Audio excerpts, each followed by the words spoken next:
So I just finished a podcast with August Vega of Malk Organics, and I'm so excited for you guys to hear our conversation. August talks about being a working mom, CEO of her company. She talks about being a CEO of yourself and your life. We also talk about abundance and fear and anxiety and how that sort of keeps us from being or staying in a space of abundance. And the other thing I think you're really gonna get from her in this podcast is how we use all of our life experiences to help us in every area of our lives. So I'm glad y'all are listening, and here's August Vega. Welcome to today's episode of I Am Dharma Talk with Rabia Ilahi. Today we have August Vega. You are CEO and founder of Malk Organics. Yes. Thank you so much for having me. Thank you for being here, August. Okay, so I have been drinking Malk milk. I have, my daughter loves it. She wants a little more sugar, but that's okay. She loves it. Tell me what Malk is and then how it all kind of came to be. Sure. So Malk is an organic company, and we make plant-based milks. Currently, we make them out of almonds, cashews, pecans, or oats. So we're extending the line. We have some that are blended with coffee, some that are just straight up. But the company was founded based on a family necessity. Okay. We are a family-run company.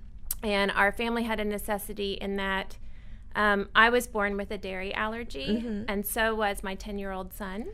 Okay. Vincent.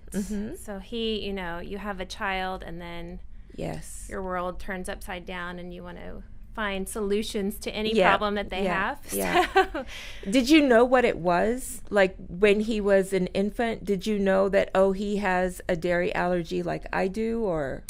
Because I had a really severe dairy allergy as a child, when he was born, I took him to a nutritionist fairly early and just had some high-level testing done. And his allergy was not as severe as mine, but he definitely had the sensitivity. So we just wanted to circumvent any issues versus like trial and error. Yeah. And so then did you just start experimenting with different things, or... Well, I was a working mom, so at 3 months old, when Vincent was 3 months old, I went back to work, but I continued to feed him myself for quite some time. And when it was time for me to stop that, I just went like, what are we going to give this kid? Like, I don't feel comfortable with formula. May as well just like shoot him up with vitamins. Because it's water and vitamins. And synthetic vitamins at that. And so I started looking for more of a natural way to sustain, what was becoming a toddler. And almond milk kept popping up, and it was not a popular thing then. That was 10 years ago. So, it was definitely not what it is today. And then when I started looking at what was on the shelf, I thought, like, I'm not giving him this either. And so I started making homemade almond milks then. As a working mom and wife, that didn't last long. We actually ended up going to a farm here in Cypress, Texas, and fed him raw goat's milk for a while. Wow. Because it's very similar to mother's milk, human milk. But that was the first time our family really had this experience of tasting something homemade, that didn't come from the box, that was not coming, heat treated or denatured in any way, and it was so delicious. And I had been really frustrated just professionally. I always had the entrepreneurial bug, like really deep rooted entrepreneurial bug. And so, I kept thinking, if I could just marry a passion with this yearning inside to do something for myself, wouldn't that be amazing? Yes. And so continued to work for a few years for others, and I would walk through Whole Foods and just kind of hold my belly and go like, someday someone's going to come out with like a really amazing clean almond milk, because everything that's on the shelf now, or milk alternative, right, is just filled with things you can't pronounce, and you know, just all sorts of stuff that you don't really even know what it is. Yes. So I finally in 2014 just made the leap to marry the two, which was my passion of organic foods and food as medicine, the family necessity, and then my business acumen, and pulled it all together. See, this is what I find amazing, because there's a thing that mothers especially are, when your child or your children have certain concerns, you know, and you're concerned as a parent, like this is your everything, is your child. And so out of necessity and your own experience, skill, passion, just like you're saying, you figured out a way to really, really take care of your family, you know, without sacrificing what was heartfelt for you. You know what I mean? Like, No, it wasn't for sure. at the cost of, well, I have to give up my passion to take care of this. You were able to combine both. It's true. Yeah. It's definitely, you know, not the easiest path sometimes, you know, but I do feel that everything is very integrated. Yes. And when it comes from a place of integration, Yeah. you're in the flow. Yes. Of, Yeah. You know, what needs to happen. So. And I know we've talked a little bit about how tough it is. In fact, right at the beginning, you had said that, you know, you were a working mom and also breastfeeding Yes. your son. And you know, it's pumping, like, and yeah. So that's a lot. it's a lot. Yes. And how did you, now you're still a working mom, how do you find balance? Well, there are times where things feel very balanced, and there are times where things feel like chaos, right? Yeah, So it's like, it's something of a struggle. And I think that I hate to just say mom, because there's a lot of working dads that are very involved as well, but mom kind of has a different role, and wife, right? So it can be very difficult at times to balance all of it, you know, and not just being a CEO is one whole thing on its own, but being the CEO of the family too, right? Yes. So it can be difficult, but you know, I try, as you well know, I try to support myself. I think if you're not supporting yourself and taking care of yourself, it's kind of, it's everywhere. Take care of yourself so you can take care of everyone else. But it's really a true statement. It's really hard. I'm glad you said that, because that seems to be a theme that we come across over and over. And self-care can be overused, or it can be misunderstood, that it means, oh, well, I can do whatever I want, meaning, you know, not that there's nothing wrong with massage, but I can do anything I want. It's self-care. Right. But it's a different kind of self-care. It's like on Saturday morning, not setting an alarm, or, you know, like it's those, there's so many little pieces of self-care that are not super indulgent, that actually sometimes make more of a difference than the really indulgent self-care, right? Sometimes the indulgent self-care takes too much time, and then you're stressing about that, you know? So it's little pieces for me. So maybe getting a little extra sleep on a Saturday. Yes. Maybe eating something, you know. Having a glass of wine and peace, that's right. Having a cup of coffee and just sitting with it in silence. Like that's, to me, it's crucial. Those kinds of just really quiet times are really my self-care. What are your dreams for Malk? This is really funny. I was on a podcast. We just came back from a really large, it's called Natural Products Expo West. And it's incredible how many organic and natural products there are these days, but it's a big trade show. And I did a podcast with some friends from an organization called BevNet. And there's a long history with them, which I won't get into because it's boring, but for this. But they reminded me that when I was in a pitch competition with their organization very, very, very early on in front of the whole beverage industry. Wow. I explained that I was building this $1 billion brand, but we had like almond milk in glass jars. So that was kind of a chuckle. But it reminded me of, you know, you kind of get caught up in the day-to-day operations and management and keeping things afloat. And really it reminded me like, oh yeah, like that was my dream. That is my dream, is to build something really lasting and impactful and really kind of change the way that people think about what they're putting in their bodies. Yes. And it was a great reminder. It was a silly reminder because it was kind of like, oh yeah, I did say that. But you dreamt big, right? True. I mean, like, I wasn't going into it with small aspirations. Yes. Yeah. And so for me, the dream with Malk is really to become an international brand, a household name to a certain degree. I hope so. I hope so. One of the things, August, we talk about on this podcast is about Dharma, our path, our purpose, what gives us meaning in life. What do you consider to be your path? Are you on your path, or and how does that align with purpose? Sure. I feel that there was a certain point in my life where I was way off path, right? And that was kind of the discomfort. Maybe it wasn't really for working for others, but the discomfort in the environments that I was in. Like I was just not comfortable, and it was pulling me out. Like something was pulling me, like dragging me away from it.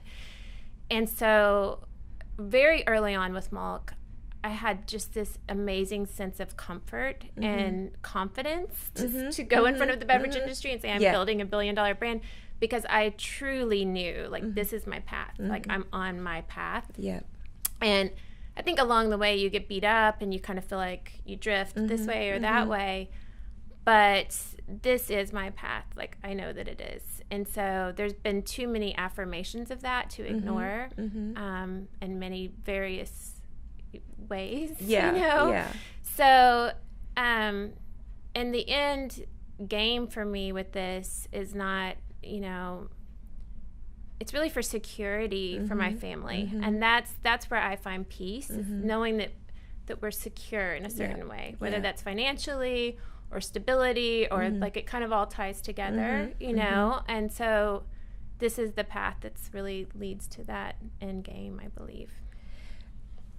So I've been asked this question. In fact, last night, a client asked me, how do you know when you're in your calling or your purpose?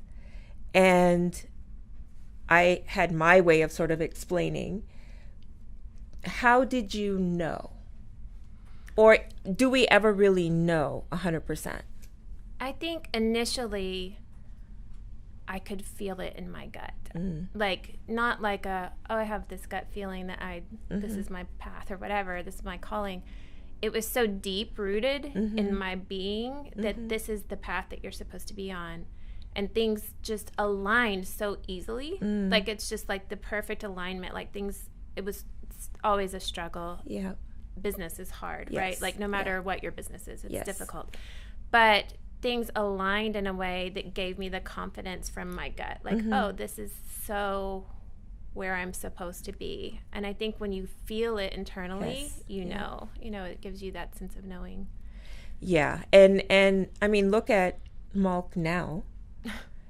And it's been a few years, but it's still a very young, and it is so pure. I think I was reading it's like 6 ingredients or less. Yeah, the maximum ingredients in one of our beverages is 6. So one of them, the core line, the unsweetened varieties have 3 ingredients. Wow. So it's pretty, it's pretty abnormal, I would say, in the field that we're in this arena, to really make a big splash. Yes. And go nationally with such a limited ingredient mix.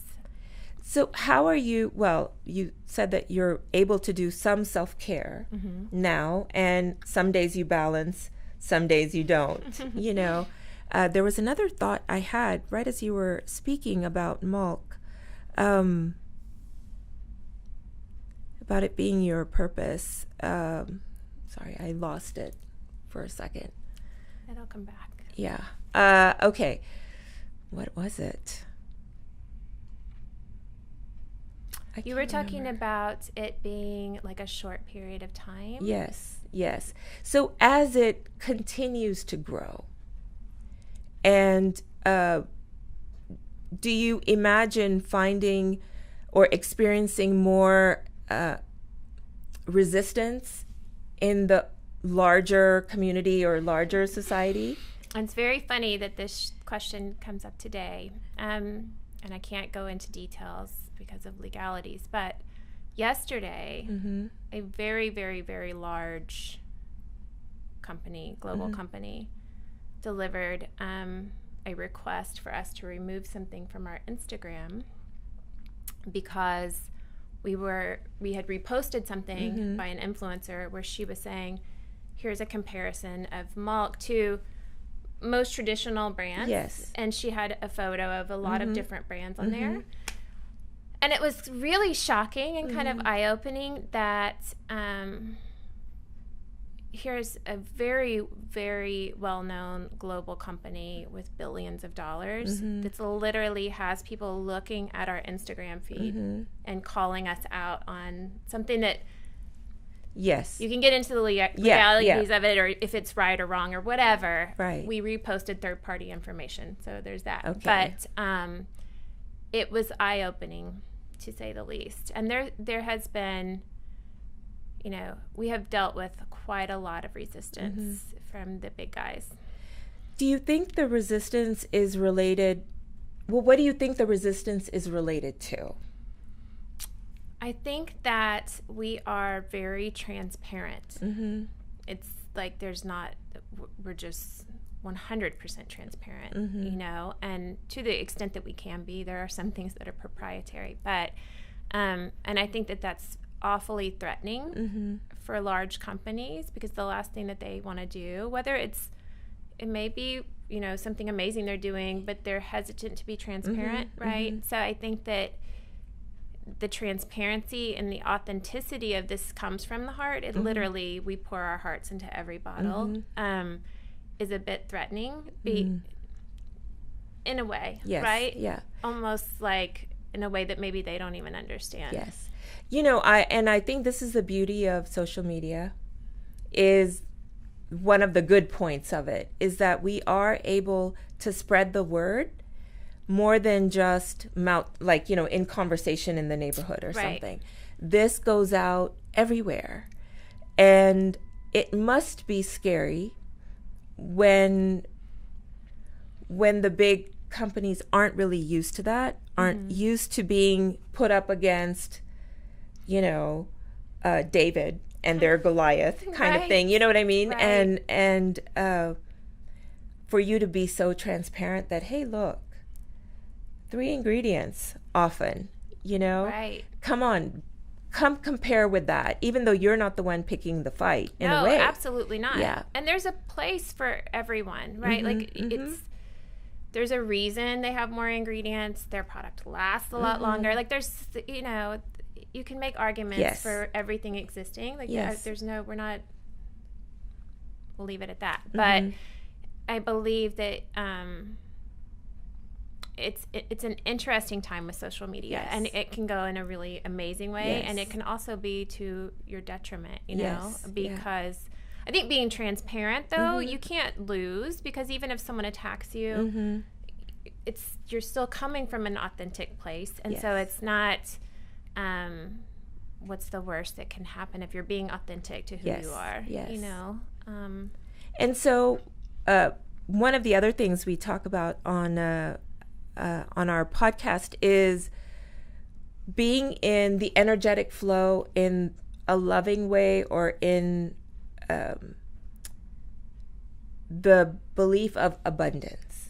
And you just said a minute ago, there's plenty for everyone. You know, there's enough space for everybody. Does coming from a space of abundance, well, how does that affect how you live? Well, it's It's a struggle considering the space that we're in, because I don't think that anyone is coming from a place of abundance. It is highly competitive, and it's torturous from that perspective.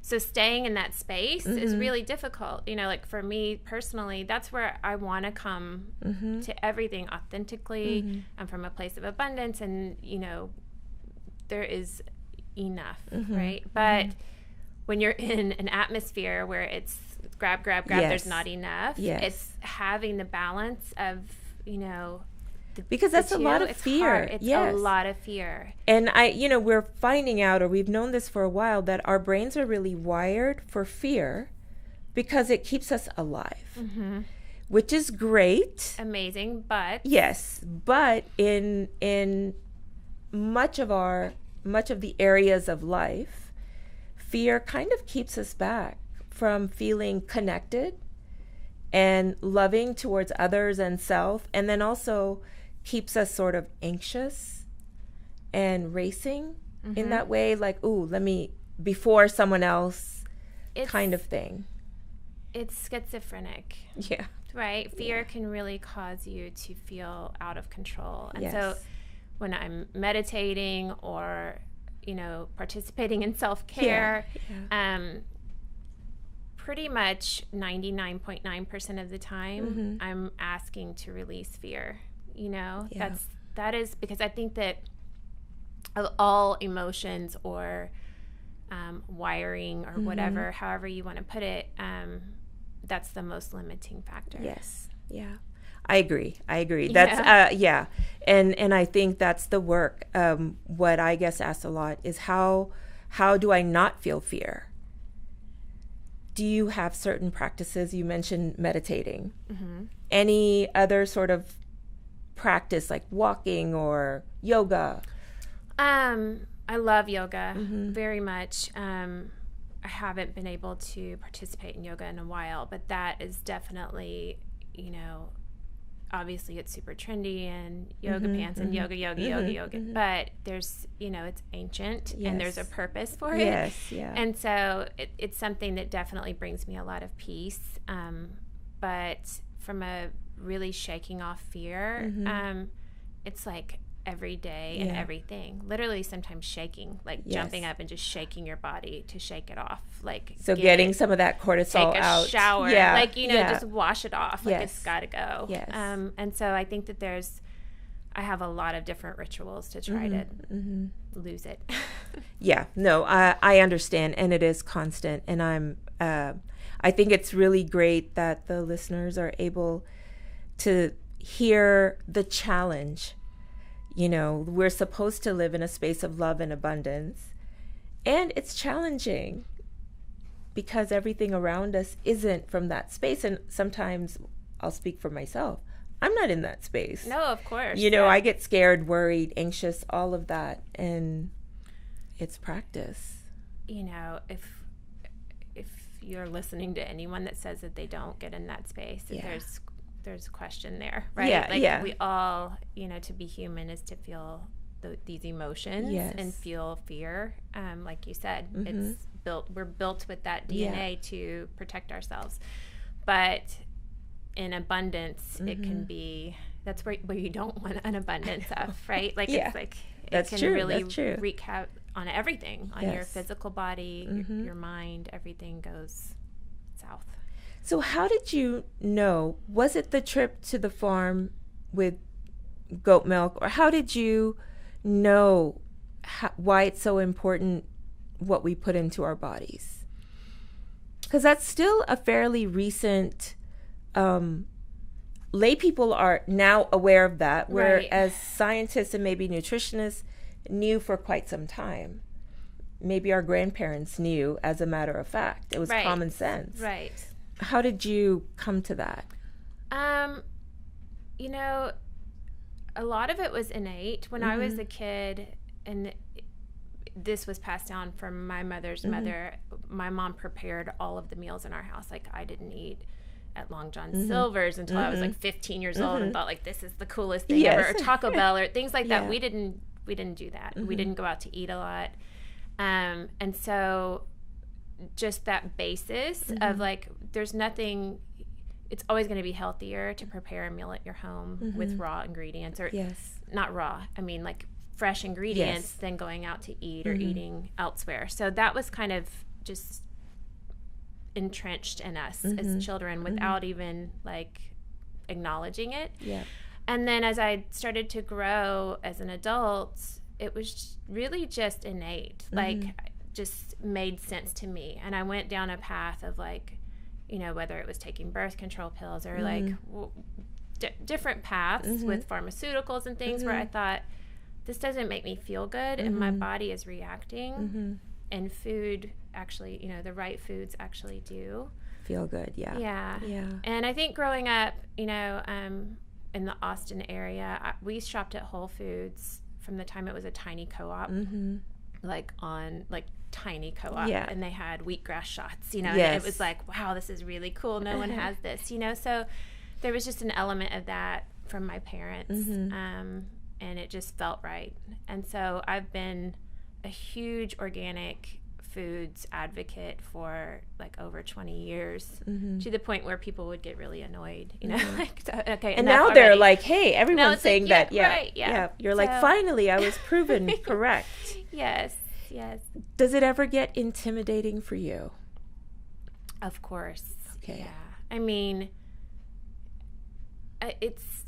it's funny because I don't feel, my first reaction when I'm intimidated, and I've said this, and our team like laughs at this, but is to portray a sense of confidence, right? And so I think that my body has kind of learned to like overcome intimidation, but my goodness, like it's there. Yes. Yeah.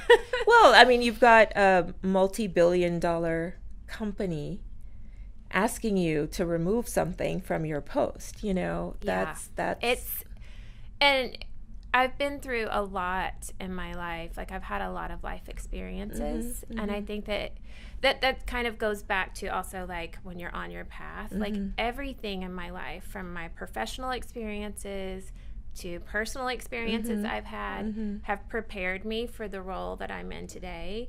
And so some things that could be intimidating to one person maybe are not intimidating to me, but things that maybe wouldn't intimidate someone else are more minor things, or what intimidates me. Yes. Right. So I'm so glad you said that, because I think sometimes there's a perception that if you go through a lot in your life, and when we look at it that way, it's not go through a bunch of really great things. Right. It's usually very challenging things or trauma, any of that, that somehow we're broken because of it, and that it doesn't serve us. You know what I mean? Like, poor me, this happened to me, and kind of living in that space. And you used everything you've been through, and now are able to be in this, you know, in the big leagues in a sense, and not maybe feeling so bullied because you have survival in your history. Yes. You know. Yes. I think it's a choice, and there was a time in my life where I was caught up in not really the poor pitiful me, but like, oh, like, I can't believe, like, I'm going through all this, and this next person has it so much easier, or whatever. But I think that if you can take your life experiences, no matter what they are, it's not necessarily to become a CEO or whatever it is, right? The CEO of whatever you're doing, of your life. If you can take your experiences and really learn from them and create something positive, you know, or pass it on to the next person, you know, a friend or a relative, or turn it into a profession or whatever it is, there's a reason. I truly believe that you're being set up for your path if you can look at it in that way. I agree, and I think that's important for us to say, and then also for people to hear that the part about not not quitting, not giving up, not spending too much time in the self-pity area, but and also the comparison game. Yeah, I mean, that's just a losing game, and we've all done it, and we'll continue to do it from time to time, but you're in a space of, it's almost fear again, in a different way. Yes. Comparisons are no, because we're either better than or less than. Right, and it's like, of what? Yes, exactly. Do you know? You said a minute ago about being a CEO of whatever, of your own life. What advice would you give, I don't know, little girls, little boys, teenagers, about the concept of being a CEO of your own life?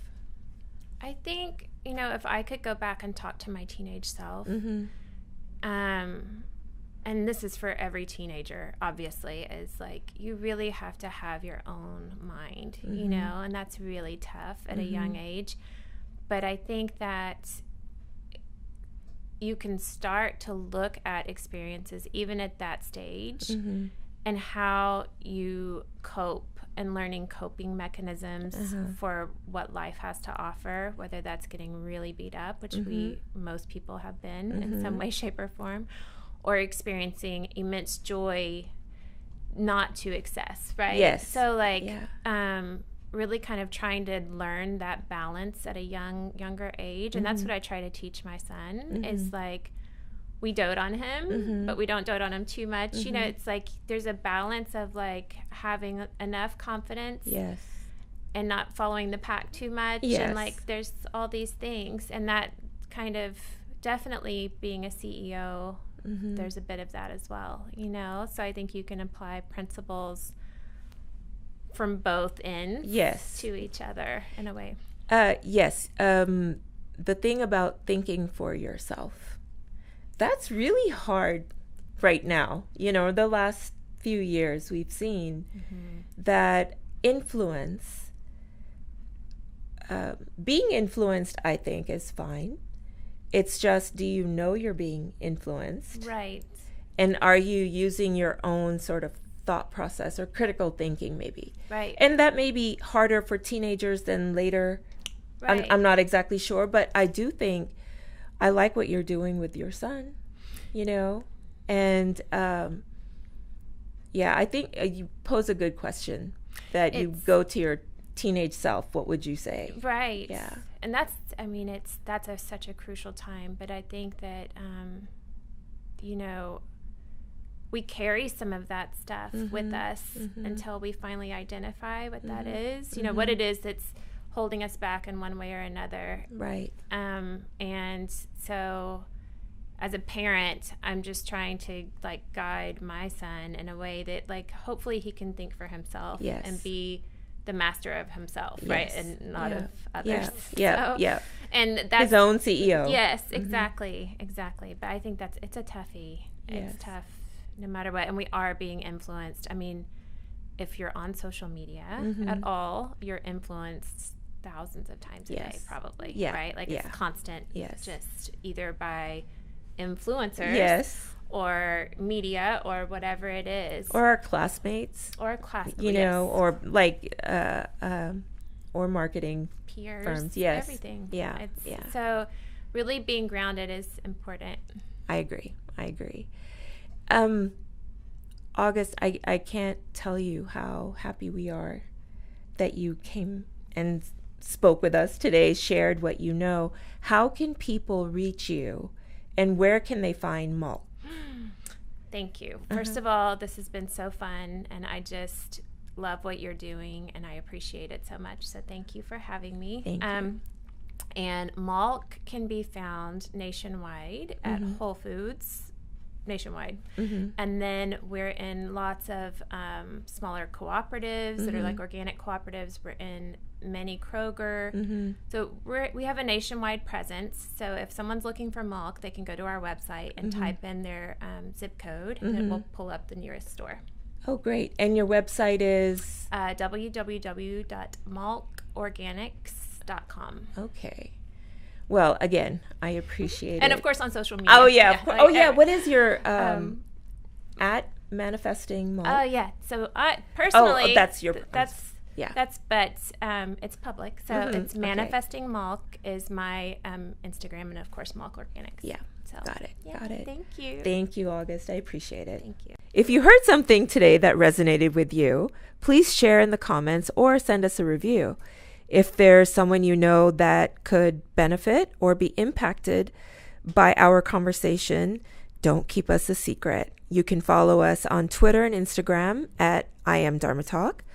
And our website is dharmawellness.org/I Am Dharma Talk. Until next time.